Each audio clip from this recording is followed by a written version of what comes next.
Hey y'all, it's Melon. I am a 30-year-old on a recovery journey. I'm also 35 weeks pregnant with my first child ever. I'm really excited, very nervous, terrified. So I've just been documenting my journey with both of those things.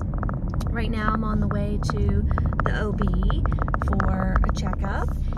You know, while I definitely would have rather never dealt with some of the issues and challenges that I've dealt with, there are some benefits of having been honest with my doctors and healthcare providers. My favorite pro is that I am allowed to have extra ultrasound, so I'm pretty much having an ultrasound every visit leading up to delivery, which is really exciting, so I can check on my baby's growth and make sure that all is well and that he's still growing normally and healthily, and just having that extra time to see him and hear him is really exciting, and I've enjoyed that.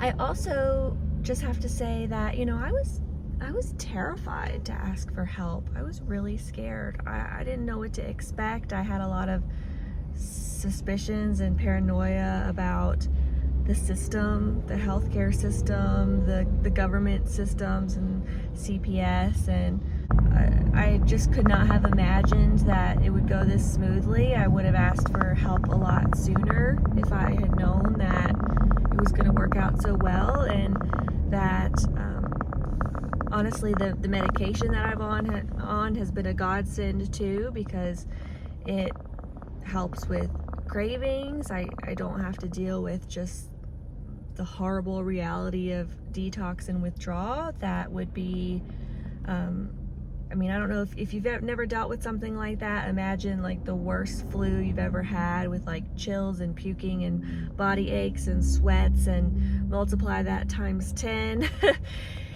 And all of that stress, you know, I was under was also causing me panic attacks and heart palpitations, and, you know, the doctor basically said that that was not the right experience for my body and my baby to go through, that it was the better choice to transition to another medication that would help keep me stable. It also has been helpful with my chronic pain, keeping me out of pain, keeping me functional.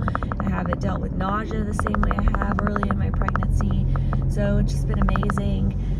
There obviously is going to be a transition period after the birth, and then we'll see what it takes for me to taper off or detox at that point.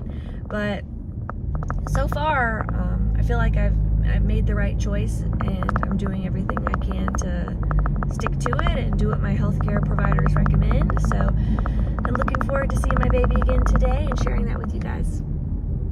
If you are interested in seeing more of my journey, please hit subscribe and follow along.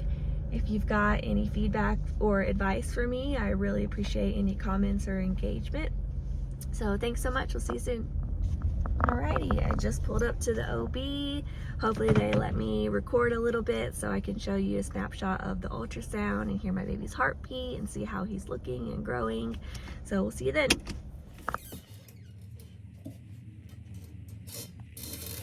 This is kind of nice that they do this. If you're worried about your safety, if you have a controlling or abusive partner, you can mark on your cup and they'll help you privately.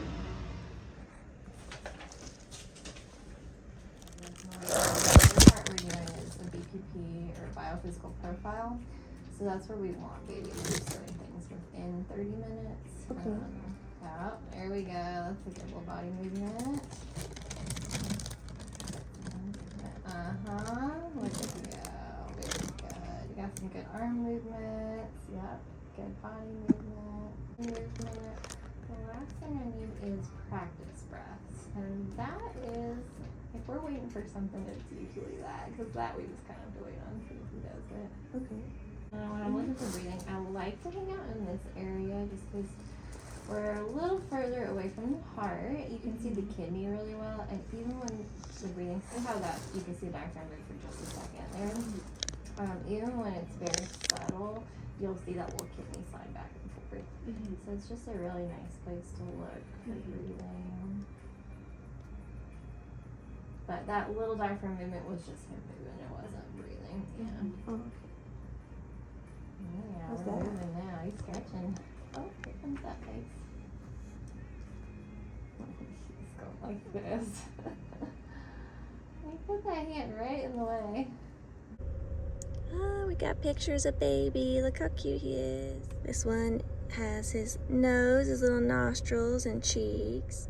I'm officially at 35 weeks.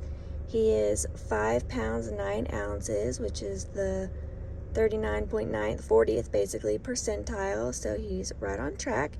Even though everybody keeps telling me I'm small, he's growing as he's supposed to, so that's good news. Look at his little fist and his nose and lips. I love getting to see these pictures.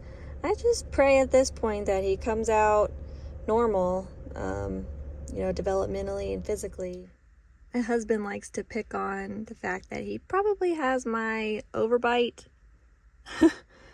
But if that's the worst situation we have to deal with, I'll take it. We can eventually get him headgear or braces or something.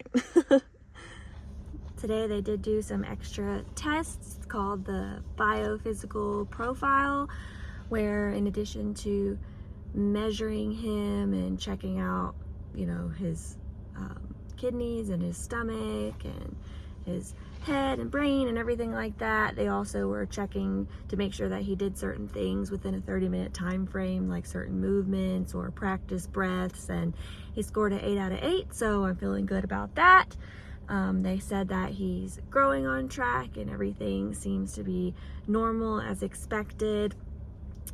They talked to me about how when I was in the hospital I was having contractions every few minutes, and they had to give me some kind of medication to stop that and prevent pre-labor, but they let me know that going forward, if I was about to go into delivery, like I would know it would be really strong and consistent and rhythmic and painful. So we'll hope that nothing like that happens and that I'll be able to continue visiting weekly for the next couple of weeks and everything will go normally as planned. They did talk to me about what to expect when he's born, that he probably will have a stay in the NICU for a couple of days, up to maybe a week. It just depends on how he responds in his specific situation, but I should be able to breastfeed as normal, and maybe that will give me time to recover and adapt at home. I'm not really sure. We'll have to think about that specifically. So we're starting to work on our birth plan and our once he's born plan, and I'll get that together and probably talk to you about some specifics that I'm going to choose to do and give that to them on my next doctor visit. So when I come in next week, they will have a couple other tests for me to do, and I'll give them my birth plan to put on my profile, and I'll talk to you guys about that as well. So if you're interested in hearing more about how it's going and follow my journey, please subscribe and follow along. And like I said, I'm open to any advice or feedback if you want to leave any comments too. So thank you guys so much. You take care. So since I've been opening up about my recovery journey specifically, I did just want to say, for anybody out there that's thinking about it, thinking about getting help, reaching out for support, do it 100%. It is worth it. It is worth choosing yourself and choosing life. And I promise that going through a program with medical and psychiatric support is going to be much easier and more beneficial and long lasting than trying to detox on your own, which is scary and uncomfortable, and then you have to deal with still the after effects of the cravings and the want and the desire and breaking those habits. And there are a lot of nonprofit programs out there and different organizations that are ready and willing to help you if finances are a barrier. If you've got any kind of insurance, then there's really no reason not to take advantage of that. All my medications are covered for free, for example, because of that. My mom was able to go through a recovery program where she lived in a residential program, and they were helping with education. They helped her get a job. They took care of her every need, and that was all completely for free, and it set her up for future success as well. So there are options out there. You could call Like, for example, I live in North Carolina, and I called the North Carolina Substance Abuse Counselor or Coordinator hotline, and they were able to provide me with all kinds of resources and organizations that I could potentially reach out to. And I had trouble actually accessing care in the first place because of my pregnancy. Nobody wanted to accept me because I was a high risk. So my option really did end up being just go to the hospital, go to the ER. And I'm honestly glad that I did that, because it ended up being a comprehensive team of people working together to manage my case and make it the most comfortable transition possible for me and for my baby. And then I was also able to spend a few days receiving psychiatric focused help specifically. And they made the point that, you know, if I just went there to check the box and get out and stay the same, I'd probably be back in a couple years. But the people that are there trying to get the tools and get the information and make a change for their life and with purpose and intention, you know, they're going to be the ones that are more likely to apply that advice and to have it be longer lasting. And hey, maybe I'll be back in another 15 years when I need a tune up or I need help. But you know, it's not actually my very first time in a psychiatric inpatient. I also had a stay when I was 16 for mental illness. So sometimes it's okay to get the help that you need and receive that professional support. I'm really thankful that I did, and I feel confident it was the right thing, and I would recommend that to anybody. I still have outpatient care and counseling. I'm still going to look into potentially joining a support group. I was actually reading a book on the map of consciousness and stages and states of consciousness, and it happened to also mention the 12-step program. There are 12-step programs for Emotions Anonymous, for if you have sexual addictions, for if you have, you know, there's Al-Anon for if you have a friend or a family member that's going through addiction and you need support and how to navigate that. There's all kinds of support groups out there, so you can find one that works well for you. But I do think there's some benefit in having a team of people around you that can relate, but have also been going through this, you know, one step ahead a little longer than you have, so that they can pave the way for me and I can receive advice and support from them if I'm struggling or if I'm not sure what next step to take. And I can just learn and look up to those people, and then maybe one day be that for somebody else would be my hope. I feel that I'm a leader in my working life and my day-to-day life. I do a lot to inspire and heal and help others, and I'm taking this time right now to just focus on myself, but then I hope in this area of my life I can continue to be that inspiring leader for other people. So that's just a little bit about me being glad that I chose recovery and I chose help. And I would encourage you, if you're thinking about if that's the right choice for you, it is. Take the step, take the leap. You got this, and we're on your team. So I did also want to share what I've had to deal with in terms of social worker CPS involvement. That was my biggest fear going into this when it came to sharing my story and asking for help. I had a lot of skepticism and paranoia about the system, you know, the doctors, the government. Really worried somebody was gonna take my baby and that was gonna be their goal, but that ended up being the furthest thing from true in my case, for my experience, where I feel like I was welcomed with open arms, and everybody has actually worked really hard to educate me and protect me and get me the help that I need so that I can be healthy and my baby can be healthy and we can stay together. And I've been just so appreciative and grateful of that. I have had social workers speak to me from my OB office as well as when I was in the hospital, and they gave me some expectations or advice, which is pretty much stay on the program as long as I am proactively seeking help and following the doctor's recommendation and taking medication as prescribed and you know, doing what I'm supposed to do, then there's really no case to be made as far as CPS potentially getting involved. There will be no need for that. So you know, just in case, I've also made sure that my home environment, I've you know, chipping away at getting it clean and organized and set up and ready for a baby. And I'm doing everything I can to stay healthy and bring him into a stable, happy environment so that if there are any questions, I will be prepared to pass with flying colors. But so long as I'm doing all the right things, there should be no need for that. So that's good news. Going to Wendy's as my treat, post-doctor. I haven't seen this thing they're doing with their Wednesday collab. Wheel of Misfortune mystery dips.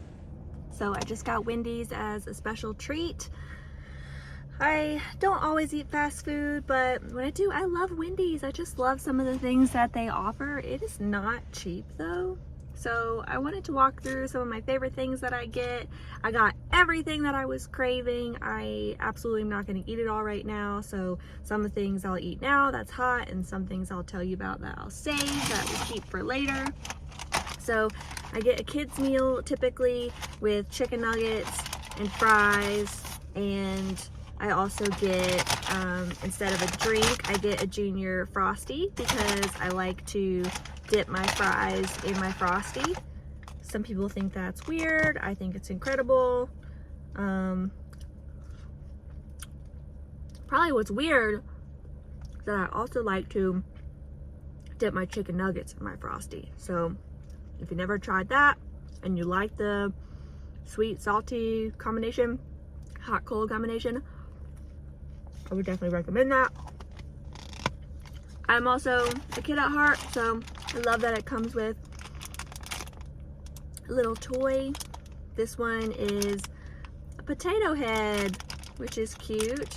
Mare, tato, and pie root. And it says you can mix and match them up, mash them up, I guess like mashed potatoes. So let's see. Oh, cute. Little guys. These are the two ones that I got today. I don't really understand what they do or what's unique about them. Let's look it up.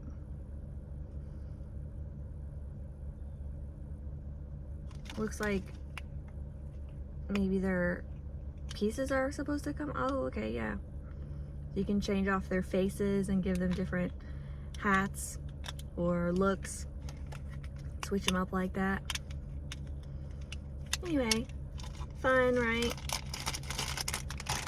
I also got the Boo books. So if you donate $1, then you get coupons for 5 free Junior Frosties. So now going forward, I'll be able to, instead of swapping out my drink, I'll be able to just get a Frosty. It also is a $1.99 kids meal with any purchase, so that works out great because of the other things that I like to get. So I usually also get a strawberry lemonade. I love that they have fun lemonades. Strawberry lemonade is one of my favorite drinks ever, and Wendy's has really good ones. I also like to get a salad, so this is one of the things that keeps well. I'll save for later. I typically get the ones with fruit in them, so they have an incredible summer strawberry salad, but that's not what they have this time. This time it's like apple pecan, so it's chicken, apples, some kind of like candied roasted pecans, which I love. Then it has gorgonzola, which is like a crumbled blue cheese, and then it comes with a, let's see, pomegranate vinaigrette. So this is one of my favorite kinds of salads, although it's second place to the summer strawberry salad that they have. And the fun doesn't stop there. I also like to get chili. Oh, I forgot to tell them, you can also get things added to your chili. It came with the sour cream that I think is for my potato, but you can get sour cream added, you can get cheese added, you can get onions added. I forgot to do any of that today, so I just got the chili. Again, probably one of those things I'll eat like one bite of because I'm craving and save it for later, or I might end up putting some of it on my potato. I typically just get the sour cream and chive potato, and then I ask for the side of sour cream, side of butter. I should have asked for some extra sour creams. They at least gave me butter and sour cream, but oh well. And then we also got sugar cookies. So their sugar cookies are huge and they're usually soft and delicious. I was gonna order 2, but then they told me they have a deal of, I think it was like 5 for $5. She said it'd be the same price to get 5 of them. So I was like, heck yeah, I might as well. And then I got one extra thing, which I did not order. I don't know what this is. This just came in my bag of all kinds of food. So, which just looks like a typical cheeseburger. And I honestly, now that I think about it, oh, and it's got maybe extra cheese. Yeah, because there's a slice on the bottom and the slice on the top. And Wendy's does their square burgers. You know, they don't cut corners or whatever they say. I've actually never tried a Wendy's cheeseburger, so I'll probably save this for my husband, but maybe just for the fun of it, I'm gonna take a bite and see if I like it. Because when I crave fast food, crappy cheeseburgers, I usually get McDonald's, so now we'll see.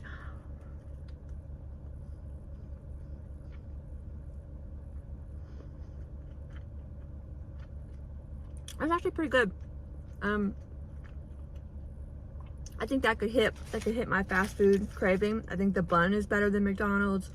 The meat is thicker, cheesier. I don't know if the person that wanted this had asked for extra cheese or if it just comes that way, but it's pretty good. So thanks again for watching my video. I'll see you next time. Take care. Bye. Just wanted to say a quick thanks for watching my video. If you did, I'll probably do more car talks where if I ever get fast food, I'll try to talk and record and eat all at the same time. But just so you, oh man, indigestion from like one bite of burger. Just so you know a little bit about me, I'm a 30-year-old on a recovery journey, and I'm also 35 weeks pregnant. I go by Melon, and I appreciate anybody that wants to subscribe and follow along with my journey or leave comments with advice or feedback that you have on what you'd like to see. Take care. See you next time.